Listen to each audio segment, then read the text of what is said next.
Hello guys, so Libra, welcome dito sa aking channel, Kapalaran 888. Welcome Libra. Alamin natin kung anong messages, vibration, gabay, energy para sa inyong lahat, Libra. Ito ay weekly tarot reading, general weekly tarot reading. So, pwede kang makaresonate. Gamitin mo lang kung ano yung sinasabi ng intuition mo, Libra. Okay. Libra, music. Go outside and then pure intention. Okay. Libra, comment down below. Nakikita ko sa'yo dito masyado kang stress. Diba? Ang iba sa'yo dito nagpe-pray gabi-gabi. Na sana matapos na yung stress sa buhay mo. Parang ang stress ng Libra na to is 20 years ago. Until now, ganun pa rin. Parang ganun. Lumabas ka sa comfort zone mo, Libra. Or parang itong go outside na ito is literal siya. Literal na sinasabi ng barahan na labas ang bahay. Yun yung kailangan mo sa ngayon, sa linggong ito. Like, for example, feeling mo suffocated ka na. Ang daming issues Like, sa pamilya, maraming nag-aaway-away. Away dito, away doon, misunderstanding dito, ganito, ganyan. So, it's time to go outside. 'Di ba? Kailangan mong hanapin yung peace. Kailangan mong hanapin yung harmony, your balance. Yung balance, 'di ba? Hanapin mo yung peace of mind para maayos na, 'di ba? So, music, isa din sa pwede mong mapaglibangan sa linggong ito is yung music. Huwag kang mawawala ng pag-asa. Prayers, 'di ba? If ever ang problema mo dito, Libra, is tungkol sa pamilya mo, alam mo yung prayer kay Saint Jude Thaddeus. Napaka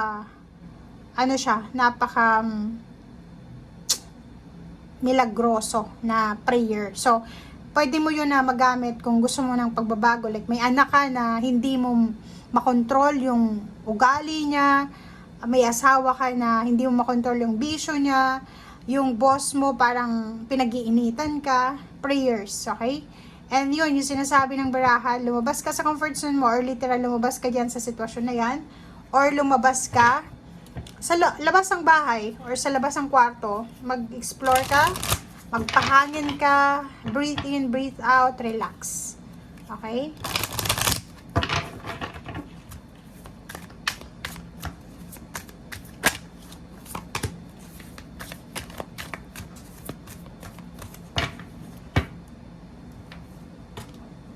Nakakaloka yung barahan ng Libra ko. Diba? Sabi ko na Number 5, nag-aalala ka Sobra yung sobra yung problema mo. Marami kang pinagdadaanan na obstacles and challenges. Ang nakikita ko dito, Libra na babae. Problemado ka sa asawa mo, problemado ka sa anak mo, sa biyanan mo, or pwedeng sa mga manugang mo, kahit sa boss mo, or sa mga tao sa paligid mo Diba? Parang ang feeling mo dito, lahat ng nangyayari, salungat sa kagustuhan mo. Awareness and spiritual union. Alam mo ng spiritual union na to, masasabi natin pwedeng kasal or kung ano pa man. Pero minsan, yung spiritual union is yung strong faith natin sa Panginoon. Kung halimbawa, di ba yung parang gabi-gabi kang umiiyak, gabi-gabi kang namumroblema, yung feeling mo ang dilim na ng paligid mo kasi wala man lang na tumutulong sa'yo, or parang madilim siya, hindi mo masyadong maaninag yung daan palabas sa sitwasyon mo.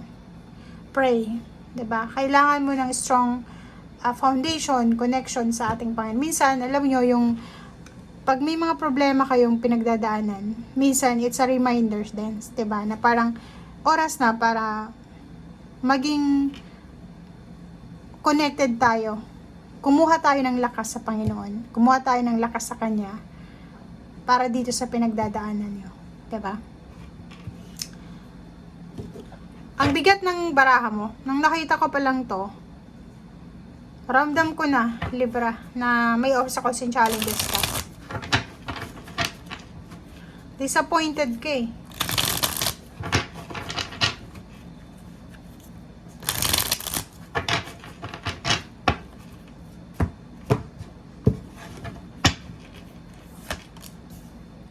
Okay. Sabi ko na eh. Kung makikita mo dito, umiiyak ka. Mag-isa ka lang eh. Suffering in silence.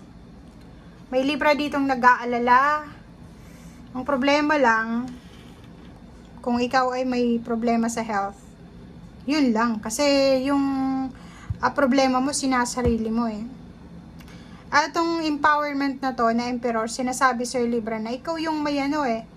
'Di ba? May empowered ka eh. For example, ikaw yung may trabaho sa pamilya nyo, tapos ikaw yung breadwinner, tapos ikaw pa yung pinoproblema ng kapamilya nyo, yung mga unemployed na problema, na may problema, binibigay sa'yo. Wala eh, dapat nga, maging matalino ka. Dapat, ikaw yung kumikita, tapos dinadump pa sa'yo yung mga emotional problem. Mali yun, di ba? So, dapat dito, kailangan mong maging matalino. Huwag kang masyadong emosyonal. Nakikita ko sa'yo dito, focus ka lang sa trabaho eh. Yung parang resort mo dito, last resort mo, or last na solution mo sa mga problema mo emosyonal, is trabaho. Parang focus na focus ka sa trabaho para makalimutan mo yung problema. And yung iba dito, sinasabi na kailangan mong magpakalayo-layo siguro. Yun nga, go outside. Literal to Hindi ano to self-love yan, Libra. Kasi yung ginagawa mo sa ngayon, sinasabotahe mo yung sarili mo. Lalo na yung health mo, emotional and physical health. Alam mo ba yung stress, anxiety, depression? Yan yung dahilan ng lahat ng sickness. Diba? Kahit sabihin mong healthy ka sa ngayon, pero kung gabi-gabi ka hindi makatulog, puyat ka, isip ka ng isip, tapos pag umaga, ang ginagawa mo is pinapagod mo yung katawan mo sa trabaho, wala. Ang makukuha mo dyan is stress na, or sickness from stress. Okay? Go outside, 8 of Cups, relocation, travel, move on, abandon the situation. Mahirap gawin, pero kung makikita mo dito, ikaw yung kawawa eh. Ikaw yung nagsasuffer na mag-isa. Ikaw na yung empowered eh. 'Di ba? Ikaw na ngayon nagpo-provide, pero ikaw pa yung tingnan mo. Para hindi ka na umabot dito sa the tower. Para hindi ka na umabot dyan sa pagbagsak talaga ng buong pagkatao mo, ng buong buhay mo. 'Di ba? Kasi hindi natin yan mariresolve eh.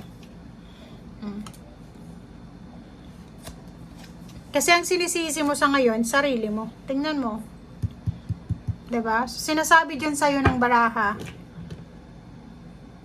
sinisisi mo yung sarili mo sa mga ginagawa ng mga tao sa paligid mo. Yung parang feeling mo, ikaw yung may mali. Ikaw yung parang feeling mo, dahil sa pagiging responsable ko, dahil sa pagtatrabaho ko, wala ako sa bahay namin, napabayaan ko yung pamilya ko. Which is, hindi ka dapat nagsa-self-pity, or hindi ka dapat guilty, na parang sinisisi mo yung sarili mo. Kasi ginawa mo yung best mo eh. Etong Chariot na to, sinasabi ng baraha, habang maaga pa, kailangan mo na ng movement, kailangan mo na ng decision making.